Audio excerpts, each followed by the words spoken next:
Okay, so what if I told you there's an ancient text, thousands of years old, that claims its message isn't for the people who wrote it, but for us? Today, we're going to unpack a really powerful vision from the Book of Enoch, a fascinating and, yeah, pretty controversial text that you won't find in the traditional Bible. Right there, right at the beginning, it makes this wild claim. The author is basically putting a timestamp on this thing, saying, hey, this message, it's for a generation way, way in the future. A generation that, well, could easily be ours. So who's the guy delivering this message? His name is Enoch, and the text describes him as this righteous man whose eyes were opened by God to see a holy vision. And this wasn't just some vague dream either. It was a very specific prophecy for a group called the elect, people who would be alive during a future period of incredible trouble. And here are the opening words themselves. You can just feel the tone it sets right away. This isn't being presented as just a story. It's the words of the Blessing of Enoch, a direct promise for the people who will be around when the wicked are finally removed from the picture. So that's really the whole point of this vision, you know? It's meant to be a source of comfort and strength. It's a message for the good guys, promising them they'll be safe during these coming days of tribulation. This idea of a great sorting, it really sets the stage for the massive event Enoch is about to describe. And this is where things really start to get intense. The prophecy builds to the absolute heart of the vision. The thing that kicks off this whole massive change is the dramatic, powerful appearance of the Holy Great One himself. I mean, just listen to that language. Tread upon the earth, appear in the strength of his might. This is not a subtle, quiet arrival, right? The imagery here is all about immense power and authority, a divine being literally stepping into our physical world from the heaven of heavens. It's an event on a cosmic scale. And what's the immediate reaction on the ground?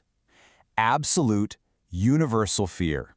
The text doesn't mince words. It says everyone is smitten with fear.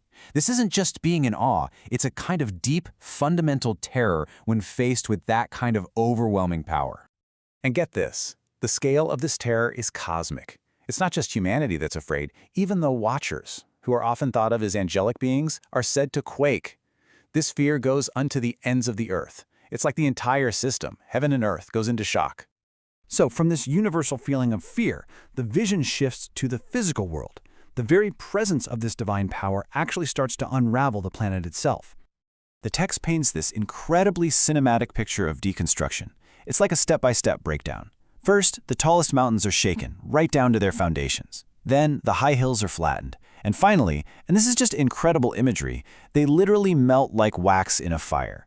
The most permanent things we know are shown to be totally fragile. And here's the bottom line of that physical collapse. All that is upon the earth shall perish. It's a total reset, and right after we find out why. It's all for a universal judgment. Nobody gets a pass. This judgment leads us to the real theme of this whole chapter, a huge final division of humanity. Out of all that chaos and destruction, two very different groups emerge, with two completely opposite fates. The vision lays out this incredibly stark black and white outcome.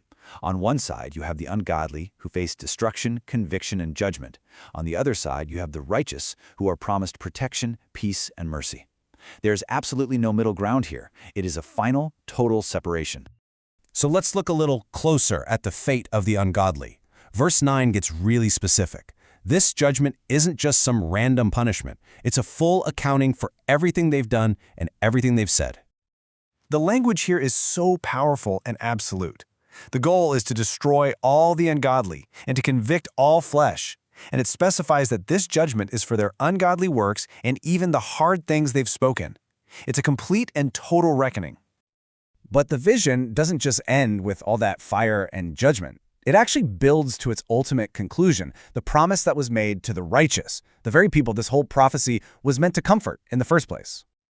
And this is the pivot. This is the turning point of the whole chapter. After all the terror, the shaking earth, and the judgment, you get this simple, powerful statement. While the world is perishing, a special covenant of peace is made with the righteous. It's the ultimate contrast.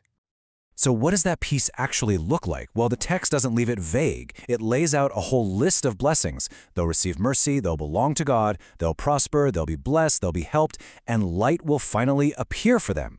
It's not just about surviving, it's about entering this whole new state of divine favor. So for the elect, This terrifying event isn't an end at all. It's actually the beginning of a brand new future, one defined by prosperity, blessing, and divine light. It's the ultimate fulfillment of Enoch's original blessing. So, in the end, we're left with this ancient, uncompromising vision of total justice. It's a story of terror and destruction for some and ultimate peace for others. The author claimed it was all meant for a future generation. So, for a world that's still here, still waiting, what does a prophecy like this really mean to us today?